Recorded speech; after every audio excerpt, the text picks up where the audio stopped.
Hello and welcome to PSC nerds. मैं हूं आपके साथ प्रियंका कुमारी।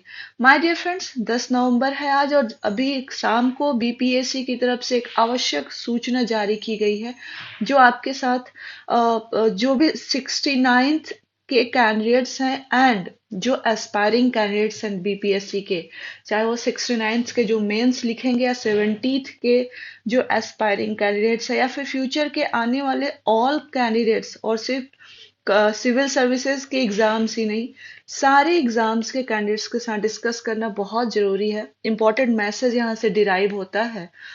मेरे फ्रेंड्स, बीपीएससी ने एक नोटिस जारी किया, उसमें उसने साफ साफ बताया है कि जो 3/9/2023 को बीपीएससी ने कंबाइंड कम्पिटिटिव एग्जामिनेशन लिया था, उसमें से दो जो कैंडिडेट्स हैं उनको आने वाले सारी एग्जाम्स, सारी परीक्षाओं से सिर्फ civil services means combined competitive examination ही नहीं, आने वाले कमीशन के सारे एग्जाम से डिबार या फिर रिस्ट्रिक्टेड कर दिया गया है।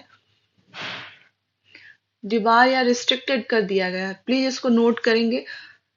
These candidates has been debarred or restricted from coming all examinations, not only the combined comparative examinations। और साथ में बीपीएससी ने डिटेल भी दे दी है इन कैंडिडेट्स के, ताकि कोई ब्लर्ड एरिया ना रहे। दो कैंडिडेट्स हैं, संध्या कुमारी एंड मोहम्मद अनीश अहमद। इनके father's name, date of birth, permanent address, इतनी डिटेलिंग दी है बीपीएससी ने। और साथ में उन्होंने रीजन भी दे दिया कि what are the grounds on which this candidates had been debarred. And यहाँ पे रीजन है कि परीक्षा में एक दूसरे का सहयोग करते हुए पकड़े गए। आई मीन, आप समझिए। और एक मिनट, जस्ट ये पीरियड ऑफ डिबार्डमेंट भी दे दिया कि 30/9/2023 से आने वाले अगले 3 साल तक इनको डिबार्ड किया गया है। तो अगले 3 साल तक ये कमीशन के किसी भी एग्जाम में नहीं बैठ सकते हैं।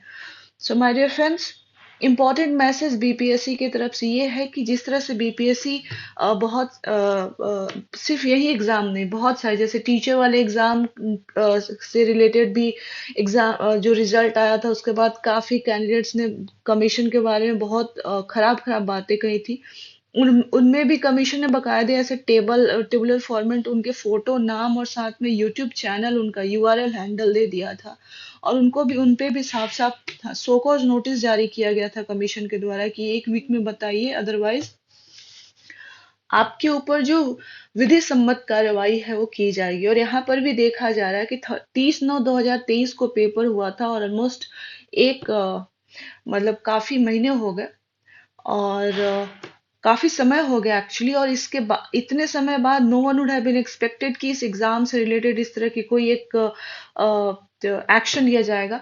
सो जो भी आने वाले, जो भी अपकमिंग कैंडिडेट्स हैं, अभी अभी आ जाएगी बीपीएससी अब 69th के लिए एक्टिव हो गया है, तो जल्दी रिजल्ट भी आ जाएगा।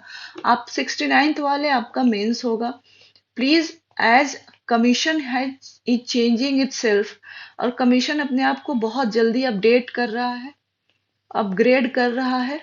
और it can be seen through the questions they are framing, through the transparency they are maintaining। जो उन्होंने कीज दी हैं, प्रोविजनल की 2 बार दिया, आपके जो उन पे डाउट्स थे और आपने जो क्लेम्स किए थे उनको माना या नहीं माना, नहीं माना तो क्या रीजनिंग थी उसके पीछे। जिस तरह की इन्होंने एक क्लैरिटी लाया है पूरे प्रोसीजर में, जो ट्रांसपेरेंसी, जिस तरह की ये ट्रांसपेरेंसी ला रहे हैं, और जिस तरह से खुद को पूरा कमीशन एक अपग्रेड हो रहा है, in the same way you need to upgrade. आपको कमीशन के साथ चलना होगा। आप 3-4 साल पीछे रहेंगे और कमीशन अब 3-4 साल आगे निकल चुका है। आपका माइंडसेट अगर अभी से 3-4-5 साल पुराना बीपीएससी का है, तो बीपीएससी आपसे काफी दूर हो चुका है। इस चीज को आप क्लियर कर लेंगे। आपको बिल्कुल अपने आप को, जो बीपीएससी है, कमीशन है, उसके माइंडसेट, उसकी थॉट प्रोसेस, उसके एटीट्यूड के साथ आपकी एटीट्यूड मैच होनी चाहिए। तो please refrain to all those candidates who are going to write 69th mains examination, and all those candidates who are preparing for 70th PT examination, and all those future aspiring candidates who think they will appear in the examination in coming future, to all this is a strong message from the BPSC कि इस तरह की चीज़ों को tolerate नहीं किया जाएगा। गया वो ज़माना जब पेपर लीक हो जाता था, मुझे याद है 67th का जब पेपर लीक हुआ था और एग्ज़ाम कैंसिल हुआ था, उस समय अ, बाकी स्टेट्स के कैंडिडेट्स आए थे और एग्ज़ाम देने आए थे, और जब वो लौट रहे थे तभी उनको पता चला कि भाई पेपर लीक हो गया है, और लिटरली वो गालियाँ देते हुए जा रहे थे। और मैं यहाँ पे किसी को सही और गलत नहीं ठहरा रही हूँ, I am just stating an anecdote, एक इंसिडेंट आपसे शेयर कर रही हूँ। So that was the state, तीन एग्जाम्स, दो एग्जाम साइकिल पहले ये स्टेट था, और आज का ये स्टेट है कि मार्केट में, अगर जनरल पैरालाइंस में बोलो तो मार्केट में, यानी इस इंडस्ट्री में बीपीएससी को 69th के बाद एक रिस्पेक्ट की नज़र से देखा जाने लगा है। Not only candidates from Bihar, यानी जो बिहार के जो कैंडिडेट्स हैं वो नहीं, even candidates from outside Bihar, okay, they also think कि okay, BPSC is one of the BPSC has become one of the toughest state PCS exam in country। और आने वाला एंड जिस तरह से सिर्फ क्वेश्चंस के स्टैंडर्ड्स ही नहीं, स्टैंडर्ड ऑफ क्वेश्चन ही नहीं, जिस तरह से बीपीएससी बाकी जो एडमिनिस्ट्रेटिव प्रोसीजर है, जिस जो प्रोसीजर में भी ट्रांसपेरेंसी रख रही है, ये कमेंडेबल है। It is appreciable as a on part of aspirants as well. This process, their effort is appreciable, and is also expected from the aspiring candidates कि you match your attitude with your commission। आप अपने commission के attitude के साथ match करिए, and एक strong message है for all aspiring aspirants। So this was an important notice that I thought it should be shared with you। So be careful, be cautious in the conductance of examination। Exam जब आप दे रहे हैं वहां पे भी cautious रहिए, and post examination when what you are stating in media, you know what you are stating in media, that is also very important because BPSC is keeping eye on everything। अगर आपको ये नहीं पता है तो जाइए, अभी कुछ दिनों पहले ही कमीशन के वेबसाइट पे काफी कैंडिडेट्स का आया है और सो कॉज नोटिस दिया गया, और मैं बहुत ही इस पे भी श्योर हूँ कि उनके अगेंस्ट अगर वो कमीशन को सेटिस्फैक्ट्री आंसर नहीं दे पाते हैं तो commission will take strong action against them also.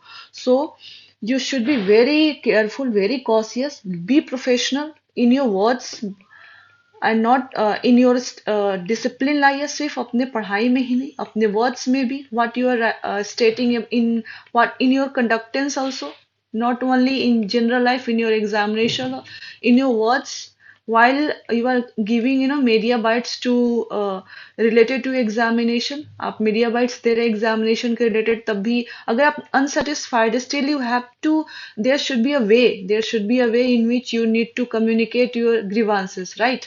आप ऐसे ही आके आवे, आप कमीशन को गालियां नहीं दे सकते, गाय भैंस वाली कमीशन नहीं बोल सकते, and there should be a way where you can express your, हर जगह आप अगर यूट्यूब पे कोई कमेंट करते हैं, देन यू शुड, आपका एक तरीका होना चाहिए, एक आप एक इतने अच्छे कमीशन के एस्पिरेंट हैं, आप civil servant, aspiring civil servant हैं, तो वो झलकना चाहिए, है ना, हर जगह।